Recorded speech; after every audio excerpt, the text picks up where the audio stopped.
ஹalleluya. இயேசு கிறிஸ்துவின் நாமத்திலே உங்கள் ஒவ்வொருவரையும் நான் வாழ்த்துகிறேன். காலை வேளையிலும் அந்த நாளுக்காய் நாம் தியானிக்க தெரிந்து கொண்ட வேத பகுதி லூக்கா 5ஆம் அதிகாரம் 1 முதல் 6 வசனங்களை நான் வாசிக்கிறேன். Look chapter 5 verses 1 to 6.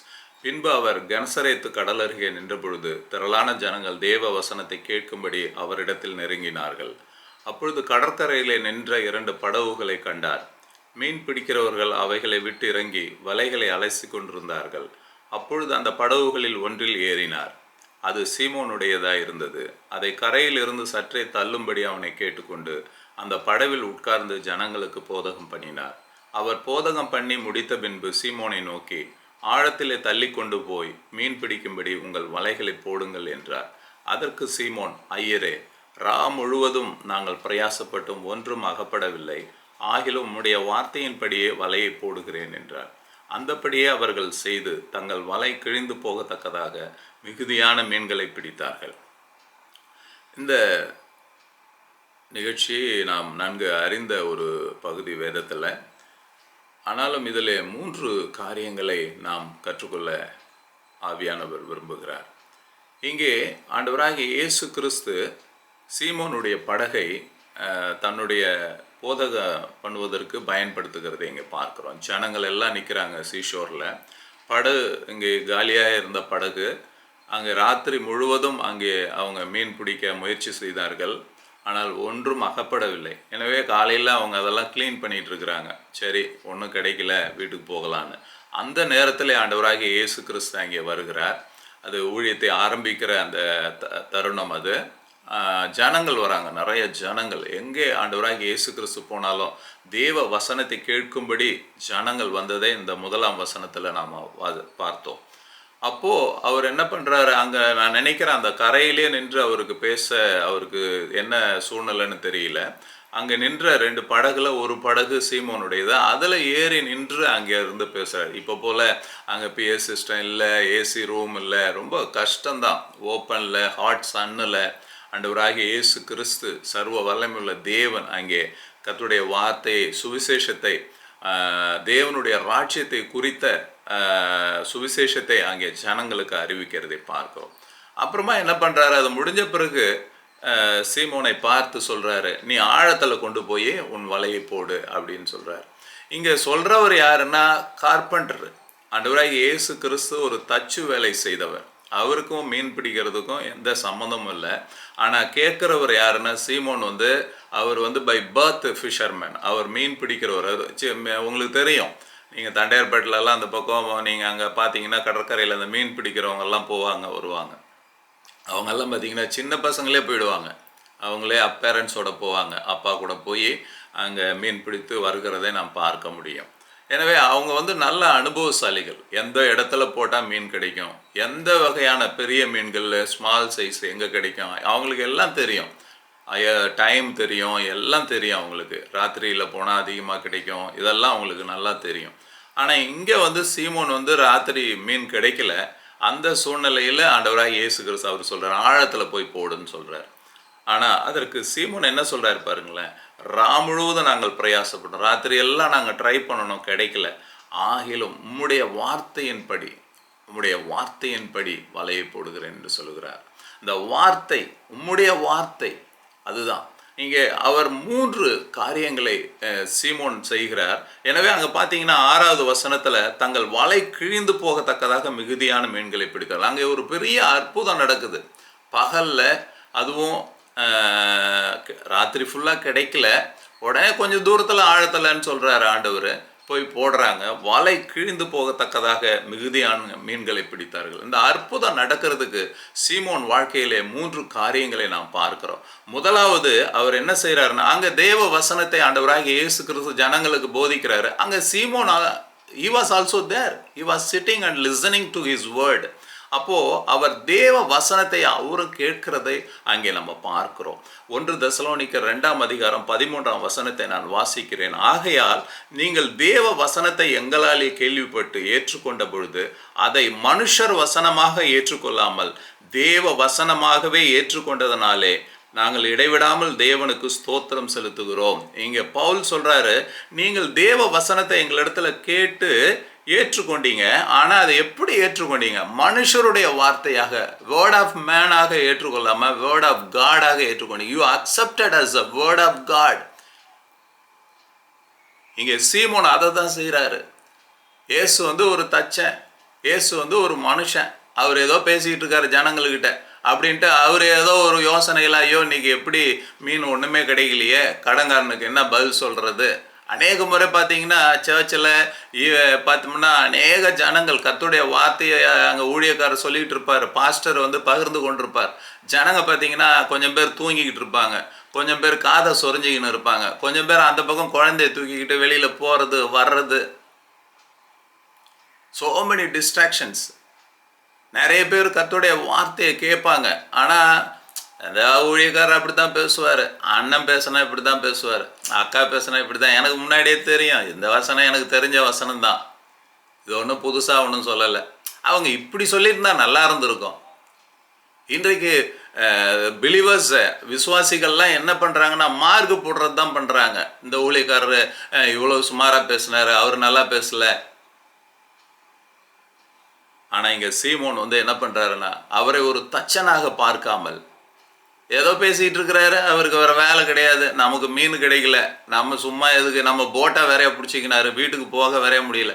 இது அநேக விசுவாசிகள் இருக்கிற பிரச்சனை. சர்ச்சில் கூட பார்த்தோம்னா பதட்டமாக இருப்பாங்க, பதட்டமாக வருவாங்க, உள்ள பதட்டமாகவே இருப்பாங்க. ஏன்னா வீட்டில் ஏதாவது வச்சுட்டு வந்திருப்பாங்க, மேலே ஃப்ரீசரில் இருக்கிற மட்டனை கீழே வைக்கலையா, ஃபிஷ்ஷை எடுக்கலையா, இப்படி பல பிரச்சனைகளோடு உட்காந்துருக்கிறதுனால இன்னைக்கு people are not receiving as word of God. ஏதோ ஒருத்தர் பேசுகிறாரு, நிறைய விசுவாசிகள் சொல்லி நான் கேள்விப்பட்டிருக்கிறேன், ஐயோ இவர் வந்துட்டாரா போச்சு, இன்னைக்கு உருட்ட மாதிரி தான், இவர் பேசி கிழிச்ச மாதிரி தான், நானே நல்லா பேசுவேன். சீமோன் இங்கே என்ன பண்ணுறாருன்னா, he didn't listen as the word which Jesus spoke as a word of man, as a word of God. He accepted it as a word of God. அங்கே தேவனுடைய வார்த்தையாக அதை அவர் ஏற்றுக்கொள்கிறதை பார்க்கிறோம் பிரியமானவர்களே. அதனால தான் அங்கே அற்புதம் நடக்குது. தேவனுடைய வார்த்தையாக நாம் ஏற்றுக்கொள்ளும் பொழுது ஒரு வார்த்தை வருகிறது, காலையில் வருது, சர்ச்சில் வருது, சண்டே வருது, ஃபாஸ்டிங் ப்ரேயரில் வருது. அதை நாம் தேவனுடைய வார்த்தையாக ஏற்றுக்கொள்ளும் பொழுது அது நம்முடைய வாழ்க்கையிலே அற்புதத்தை கொண்டு வருகிறதா இருக்கிறது. 1 தெசலோனிக்கர் 2:13 அந்த கடைசி பகுதி சொல்லுது, அது மெய்யாகவே தேவ வசனம் தான். பவுல் சொல்றாரு, முதல்ல என்ன சொல்றாரு, நீங்கள் அதை மனுஷர் வசனமாக ஏற்றுக்கொள்ளாமல் தேவ வசனமாக ஏற்றுக்கொண்டீர்கள், அது மெய்யாகவே தேவ வசனம் தான். விசுவாசிக்கிற உங்களுக்குள்ளே அது பலனும் செய்கிறது. It works in your life. It gives strength in your life. If you want strength in your life, you should receive as a word of God. அது தேவ வசனமாக ஏற்றுக்கொள்ள வேண்டும்.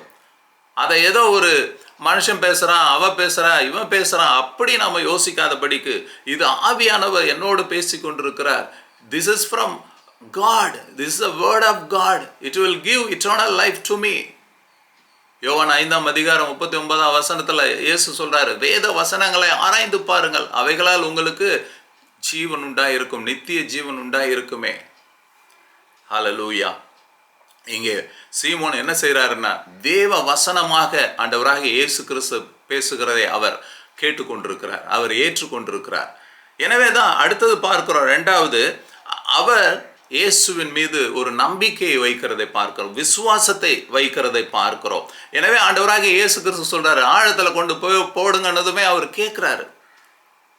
நாங்கள் ராத்திரி ஃபுல்லாக பிரயாசப்பட்டோம் ஆண்டவரே, ஒன்றும் கிடைக்கல, ஆகிலும் உம்முடைய வார்த்தையின்படி நான் உம்முடைய வார்த்தையை விசுவாசிக்கிறேன், நீர் தேவனுடைய குமாரன் என்பதை நான் விசுவாசிக்கிறேன், நீர் வல்லமையுள்ள தேவன் என்பதை நான் விசுவாசிக்கிறேன். அவர் எந்த அற்புதத்தையும் இதுக்கு முன்னாடி பார்க்கல சீமோன். இதுதான் முதல் முறையாக ஆண்டவராகிய இயேசு கிறிஸ்துவை அவர் சந்திக்கிறார், பார்க்கிறார். ஆனாலும் தேவ வசனமாக அவர் வார்த்தைகளை ஏற்றுக்கொண்டபடியினாலே அதை அவர் விசுவாசிக்கிறதை அங்கே பார்க்கிறோம். அது விசுவாசிக்கிறபடியினாலே அவருக்குள்ளாக அது பலன் கிரியை செய்கிறதை பார்க்கிறோம் பிரியமான. when you receive the word of God and believe on it, it will work in your life. உங்கள் வாழ்க்கையில் அது கிரியை செய்கிறதா இருக்கிறது, அது பலனை கொடுக்கிறதா இருக்கிறது, அது அற்புதங்களை செய்கிறதா இருக்கிறது. அநேகர் வாழ்க்கையில் அந்த வார்த்தைகள் வரும், அது தேவ வசனமாகவே ஏற்றுக்கொள்ளும். இந்த காதில் வாங்கி அந்த காதில் விடுறதுனால அங்கே கிரியை செய்கிறது கிடையாது. எனவே அவங்களுக்கு பார்த்தீங்கன்னா எந்த விதமான ஒரு மாற்றம் இருக்காது. 5 வருஷம் ஆகும், 10 வருஷம் ஆகும், அப்படியே வந்து போய்கிட்டு இருப்பாங்க. எபிரேயர் 4ஆம் அதிகாரம் 2ஆம் வசனத்தை நான் வாசிக்கிறேன். ஏனெனில் சுவிசேஷம் அவர்களுக்கு அறிவிக்கப்பட்டது போல நமக்கும் அறிவிக்கப்பட்டது. கேட்டவர்கள் விசுவாசம் இல்லாமல் கேட்டபடியினால் அவர்கள் கேட்ட வசனம் அவர்களுக்கு பிரயோஜனப்படவில்லை. There is no use from word of God unless you receive it as a word of God and believe that word. நீங்கள் அதை தேவ வசனமாக எடுக்காம அதை விசுவாசிக்கலைன்னா அதனால் எந்த பிரயோஜனமும் இல்லை என்று இங்கே எபிரேயரில் நம்ம பார்க்கிறோம். அநேக விசுவாசிகள் இன்றைக்கு ஒரு அர்த்தமற்ற வாழ்க்கை, ஒரு பிரயோஜனம் இல்லாத வாழ்க்கை, ஒரு அற்புதம் இல்லாத வாழ்க்கை வாழ்கிறதுக்கு காரணமே என்னென்னா வசனத்தை அவங்க கேட்குறாங்க, ஆனால் அந்த வசனத்தை தேவ வசனமாக கேட்குறதில்ல முதலாவது. ரெண்டாவதாக அதை விசுவாசிக்கிறதில்ல. ப்ரேயர் பண்ணிக்கோங்க சிஸ்டர் அப்படிம்பாங்க, மெசேஜ் போடுவாங்க, ஃபோன் பண்ணி சொல்லுவாங்க. தொடர்ந்து ப்ரேயர் நம்ம ஜெபம் பண்ண பிறகும் தொடர்ந்து ஜெபம் பண்ணுங்க. ஏன்பா ஒரு தடவை ஜெபம் பண்ணால் ஆண்டவர் கேட்க மாட்டாரா? அதை தான் கேட்டிருக்காரு இல்லையா? அதுக்காகவே அவர் ரிமெம்பரன்ஸ் புக்குன்னு ஒன்று வச்சுருக்காரு ஹெவனில். ஒரு ஞாபக புஸ்தகம்னு ஒன்று இருக்குது. when you pray immediately it will be recorded in the heaven. தானியலுக்கு தூதன் சொல்கிறாரு, நீ செபிக்க ஆரம்பித்ததுமே என்னை ஆண்டவர் அனுப்பிச்சிட்டாரு. அவர் தூங்குறது இல்லைங்க, உறங்குகிறது இல்லை. தொடர்ந்து ஜெபிங்க. ஒருத்தருக்கு அனுப்பாமல் 10 பேருக்கு அனுப்புறது, எல்லாரையும் டிஸ்டர்ப் பண்ணுறது. எல்லாருமே அதே ஆண்டவர்கிட்ட தான் ஜெபிக்கிறாங்க. விசுவாச குறைவு தான் காரணம். ஏன்னா வசனத்தை தேவ வசனமாக ஏற்றுக்கொள்ளணும். You should receive the word of God as it is. It is from God. ஒரு ஊழியக்காரர் பேசுகிறாருன்னா அது தேவனுடைய வார்த்தையாக இருக்கிறது. இப்போ நான் பேசிக்கிட்டு இருக்கிறேன்னா ஏதோ நான் என் சொந்த கதையை சொல்லலை. I am talking the word of God. You receive it as it is and believe it. Then you see it will work in your life. உங்கள் வாழ்க்கையில் அது கிரியை செய்கிறதா இருக்கிறது, அற்புதம் செய்கிறதா. இங்கே சீமோன் அதுதான் சொல்கிறாரு. தேவ வசனத்தை ஏற்றுக்கொள்கிறாரு, அதை விசுவாசிக்கிறாரு. எனவே தான் ஆண்டவராகிய இயேசு கிறிஸ்து நீ ஆழத்தில் போய் போடுனதும் போடுறாரு. இல்லைன்னா அவர் சொல்லியிருப்பார், நான் மீன் பிடிக்கிறவன், எத்தனை வருஷம் அனுபவம் இருக்குது எனக்கு நீ சொல்கிறியாம்பாரு. ஆனால் he didn't tell like that. Immediately he obeyed to him. மூன்றாவதாக சீமோன் செய்த காரியத்தை நாம் பார்க்கிறோம். அவர் அதற்கு கீழ்ப்படிந்து உடனே என்ன பண்ணுறாரு, வலையை போய் போடுறத பார்க்கிறோம். அங்கே யாக்கோபு 1ஆம் அதிகாரம் 22ஆம் வசனம், அல்லாமலும் நீங்கள் உங்களை வஞ்சியாதபடிக்கு திருவசனத்தை கேட்கிறவர்களாய் மாத்திரமல்ல அதன்படி செய்கிறவர்களாயும் இருங்கள். You should practice in your life. You should apply in your life. So many Christians they are reading word of God, listening word of God, but they don't believe it. But they don't apply in their life also. அப்போ அங்கே ஒன்றுமே நடக்காது. வசனத்தை நமக்கு வாழ்க்கையில் நம்ம apply பண்ணினாதான் it will work in our life. It will bring miracles. It will bring deliverance. இங்கே சீமோன் ஆண்டவர் சொன்னார், சரிங்க ஆண்டவரே நீங்கள் போங்க, நாங்கள் அப்புறம் பார்த்துக்குறோன்னு சொல்லலை. Immediately he obeyed and put his nets in a deeper place. அங்கே பார்த்தோம்னா 6வது வசனம், தங்கள் வலை கிழிந்து போகத்தக்கதாக மிகுதியான மீன்களை பிடித்தார்கள். அதுதான் யாக்கோபு சொல்கிறாரு, வசனத்தை கேட்கிறவர்களாக இருக்கக்கூடாதுங்க.